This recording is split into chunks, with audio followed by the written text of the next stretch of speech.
చేరడం జరిగింది.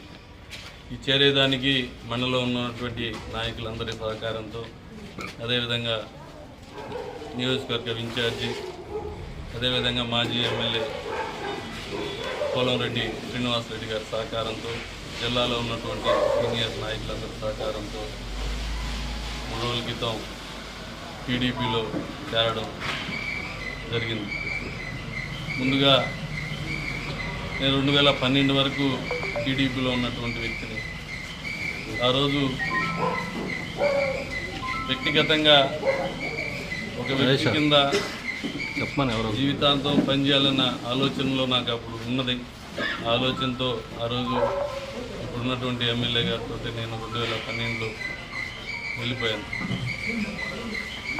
తర్వాత అధికారంలో ఉన్నప్పుడే నేను 2 సంవత్సరాల క్రితమే పార్టీ పక్కనకి నేనే వచ్చేసాను. చిన్న మనస్పర్ధలు వచ్చినాయి. ఆ మనస్పర్ధలతో నేనే పక్కకు వచ్చేసాను. అధికారంలో ఉన్నప్పుడు ఎవరు కూడా 2 సంవత్సరాలు అధికారం వదులుకొని పక్కకి రారు. అయినా కూడా నేను పక్కకి వదిలేసుకొని నేనే పక్కకి తప్పుకున్నాను. నిన్న మాట్లాడుతూ మేమే 1.5 సంవత్సరాల నుంచి పక్కన పెట్టేశాం కాబట్టి అవినీతి ఆరోపణలు ఉన్నాయి కాబట్టి చేసాము అని. ఏం అవినీతి ఆరోపణలు ఉన్నాయి? ఈరోజు బ్యాంకు మీ చేతిలో ఉంది. మీరు చైర్మన్, నువ్వు పెట్టిన వ్యక్తి చైర్మన్, నువ్వు అధికారంలో ఉన్నావు. నేను ఏదన్నా చేస్తుంటే చూడండి, 5-6 రోజులు నన్ను లోపల పెట్టినప్పుడు 5-6 రోజులు బ్యాంక్ అంతా ఎక్కించాను.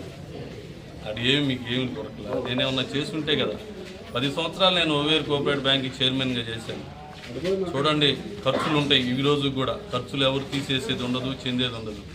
నేను టీఏ కానీ డిఏ కానీ విజయవాడకు కానీ హైదరాబాద్కి కానీ పోయినప్పుడు కారు పెట్రోల్ కానీ లాడ్జింగ్ బోర్డింగ్ బిల్లు కానీ ఏ రోజైనా ఎక్కడైనా ఒక్క బిల్లు ఉందేమో చూడమనండి. ఒక్క బిల్లు ఉన్నా కూడా మీరు చెప్పిందా నేను బాధ్యత. 2019లో ఎవరో తిన్నదానికి నేను ₹1 కట్టాను, కోటి చిల్లర కట్టాను. నీ దగ్గరే మధ్యస్థం జరిగింది. నీ దగ్గరే ఇప్పుడున్న చైర్మన్ దగ్గరే మధ్యస్థం జరిగింది. 90 లక్షలు తినేసిన దగ్గర నాకు 30 లక్షలు ఇప్పించారు. 50 లక్షలు తినేసిన దగ్గర 20 లక్షలు మధ్యస్థం చేస్తే ఆ 20 లక్షలు కూడా నాకు రాదు, నేనే కట్టాను. ఆ 1,90,00,000లో కూడా నీది కూడా ఒక 7 లక్షలు ఉంది చైర్మన్ గారు, గుర్తు చేసుకోండి. మీరు ఆడ చేసిన దాంట్లో 7 లక్షలు మీది కూడా ఉంది. కానీ నేను ఏ రోజు కూడా ఎవరు ఏం చేశారనే దాన్ని నేను పోవట్లేదు. కాకపోతే నన్ను అన్నారు కాబట్టి ఈరోజు కూడా చెప్తున్నాను. నేను బ్యాంకులో ఏదో చేశానో చెందానో నేను మాట్లాడలేదు. ఉన్నారు మీ దగ్గరే చైర్మన్, మీరే చూసుకోండి. ఏదున్నా ఊరికూరికినే మాట్లాడడం చేయడం. కానీ నీ దగ్గర మధ్యస్థం జరగలేదా? నువ్వు కట్టించలేదా? నువ్వే చైర్మన్ ఉన్నప్పుడు దీంట్లో నేనేమన్నా అవాస్తవాలు మాట్లాడుతున్నానా? కానీ నేను కట్టానా లేకపోతే వాళ్ళు కట్టారా? ఆ రోజు జరగంగానే నేను తెచ్చి నేను డబ్బులు కట్టాను. ఎవరో చేసిన పాపాన్ని నేను కూడా పైన వేసుకున్నాను. దాన్ని అన్నీ వదిలేసి ఏదో జరిగింది అని మాట్లాడడం కరెక్ట్ కాదు. నేను పార్టీలో ఉన్నా. పార్టీలో మీ అందరి కాడికి కూడా నేను ఎక్కువ చేసిన ఉండే పార్టీకి. ఒకసారి 2004 నుంచి 19 దాకా పార్టీకి ఎవరు చేశారు, ఎవరు చెందారో ఒకసారి చూసుకుంటే తెలుస్తుంది. ఏదో వ్యక్తిగతంగా నీకు నాకు కుదరలా వెళ్ళిపోయాము. నీ రాజకీయం నీది, నా రాజకీయం నాది. దానికోసంగా దొంగ కేసులు పెట్టియడం, ఎస్సీ ఎస్టీ కేసులు పెట్టియడం ఏదన్నా కరెక్ట్ ఇది? పెద్ద సీనియర్ నువ్వు, 6 సంవత్సరాల ఎమ్మెల్యే. నువ్వే చెప్పావు మొన్న గీతోపదేశం వాడు చేసావు. చెడపకరా చెడేవు, నేను జడపాలంటే నువ్వే చెడిపోతావని.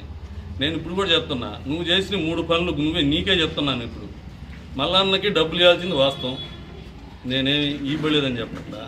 మల్లన్నకి 1 నెలకు 2 నెలలకు డబ్బులు వస్తే ఇద్దాం అనుకున్నా. నువ్వు మల్లన్న చేత కేసు పెట్టించు, సంవత్సరానికి పోస్ట్ పోన్ చేయొచ్చు. నువ్వు మల్లన్నకి మంచి చేసావా? మల్లన్నది పాత ఏమన్నా మనసులో పెట్టుకుని మల్లన్న ఈ విధంగా చేసి ఇప్పకూడదని ఆలోచనలు ఏమన్నా చేసావా? అదేవిధంగా 17.5 లక్షలు మసూదండికి ఇవ్వాలి. మసూదండి అంటే నాకు 2011లోనే సుధాకరన్ ఉన్నప్పుడు 20 లక్షలు ఇచ్చాడు. 20 లక్షలకి 2019 దాకా నెలకి 40,000 ఇంట్రెస్ట్ 8 సంవత్సరాలు కట్టా. 19 నుంచి ఇప్పుడు దాకా మళ్ళీ నేను 30 లక్షలు 3 సార్లు 30 లక్షలు ఇచ్చా. అంటే 20 లక్షలకి నేను ఆల్రెడీ ఇప్పటికి 70 లక్షలు కట్టా. అయినా కూడా వడ్డీ అసలు కలిపిన ఇంకా 17 లక్షలు ఉంది. నేనేం ఇవ్వద్దని నేను ఇవ్వలేదని నేను చెప్పట్లేదు. ఇప్పుడు కూడా చెప్తాను, ఇవ్వాలనే చెప్తున్నా. నేనేం ఇవ్వలేదు చేయబడలేదన్న. అవి గొప్ప విషయాలు. ఏదో కేసులు పెట్టించి చేయడం ఎంతవరకు సమంజసమైనది? నీకు రాజకీయంగా నువ్వు ఉన్నావు, నేను వద్దనుకుని బయట వచ్చా. రాజకీయంగా పోరాడదాం ఎవరైనా. ఇప్పుడు లేటెస్ట్గా దారారావు అనేది ఒకటి తీసుకొచ్చారు, స్పందనలో పెట్టించారు. 4th టర్మ్లో తీసుకొచ్చారు, నేను క్లారిఫై ఇచ్చా. మళ్ళీ మొన్న మీ పత్రికా విలేకరులు సమావేశం పెట్టించి దారారావు చేత నెల్లూరు ఇంటికి పోయాము, మమ్మల్ని తిట్టారని మీ ప్రెస్ వాళ్ళకే చెప్పారు వాళ్ళు.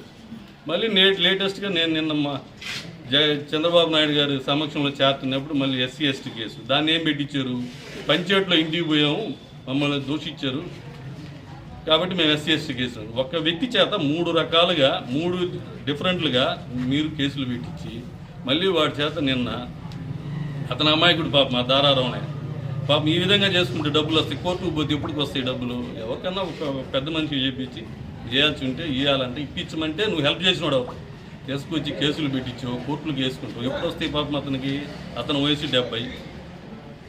మళ్ళీ ఒక బ్యాన్ రోడ్ కట్టించావు, బ్యాన్ రోడ్ కట్టించిన బుచ్చి అంతా తిప్పించావు. దేనికి? వ్యక్తిగతంగా ఉంటే వ్యక్తిగతంగా చూసుకోవాలి, కానీ ఇటువంటి చిల్లర వ్యవహారాలు చిల్లర చేష్టాలు ఎంతవరకు కరెక్టు? నేను చేయించగలను. ఇదిగో నీకు సంబంధించిన చెక్కులు నా దగ్గర కూడా ఉన్నాయి, ట్రాన్స్ఫర్ నోట్లు ఉన్నాయి నా దగ్గర. నేను SC నా చేత కదా, నీ ట్రాన్స్ఫర్ నోట్లు 3 ట్రాన్స్ఫర్ నోట్లు ఉన్నాయి నా దగ్గర, ఖాళీ 6 చెక్కులు ఉన్నాయి నా దగ్గర. అయ్యే నేను నీకు అప్పు ఇచ్చి నేను తీసుకుంటా, నీకు ఇవ్వాల్సిన వాళ్ళు కట్టి తీసుకున్న చెక్కులు నా దగ్గర ఇప్పుడు కూడా ఉన్నాయి. నేను అంత హీనంగా అయితే నేను చేయను, కరెక్ట్ కాదు. ఏదన్నా ఉంటే సభ్యతగా ఉంటే చెయ్యి. మీరు ఇప్పుడు 2019లో 11,850 మెజార్టీ తెచ్చాము, కావాలంటే ఈరోజు పెంచుకోండి, మేము పెంచుకోగలమన్న ధైర్యంతో మీరు మాట్లాడండి, రాజకీయం చేయండి. నేను పార్టీలో చేరుతుంటే మండలంలో ఒక్క నాయకుడిని కూడా నేను రమ్మని పిలవాల, నేనేం ఒక జోలికి కూడా పోలా. ఉండదు 60 రోజులు రా, 24 రేపు ఎలక్షన్ అయిపోద్ది. ఎలక్షన్ అయిపోయిన తర్వాత నీ మెజార్టీ ఎంత తెచ్చుకుంటారో, టీడీపీకి ఎంత తెచ్చుకుంటారో చూద్దాం. దాంట్లో పెట్టు, ఆ రోజు ప్రెస్ మీట్ పెట్టి నీ వల్ల మేము ఇప్పుడు ఇంత మెజార్టీ తెచ్చామని అది చూపించండి. అంతేగాని చిల్లర వ్యవహారాలు చిల్లర చేస్తాడు. 3 కేసులు దారారావునే డిఫరెంట్గా ఇచ్చారు. నేను దారారావునే మీద కూడా చీటింగ్ కేసు వేయగలను, కానీ నాకు అవసరం కూడా లేదు.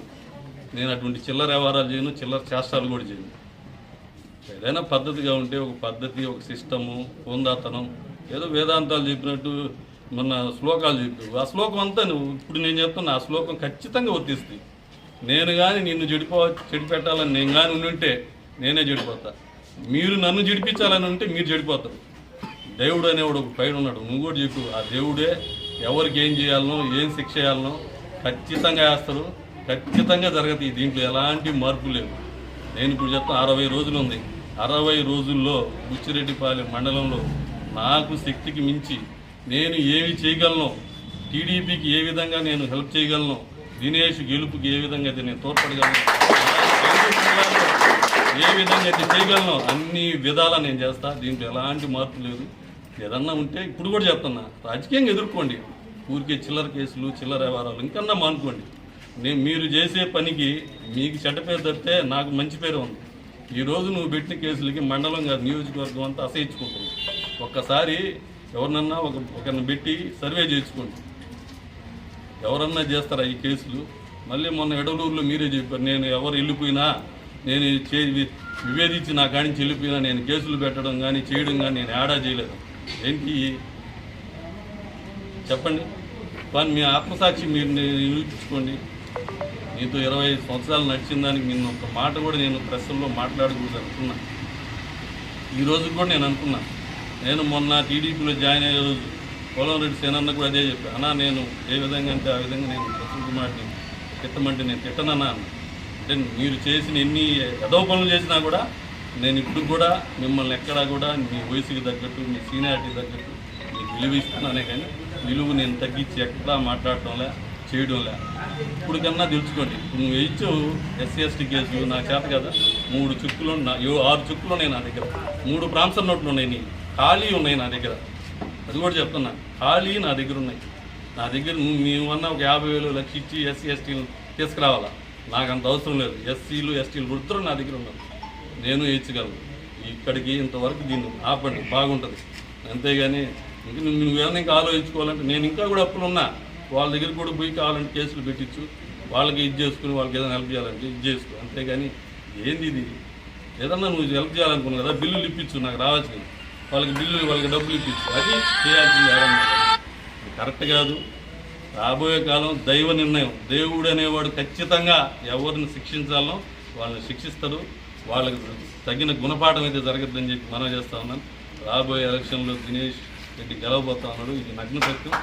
దీంట్లో ఎలాంటి మార్పు లేదు.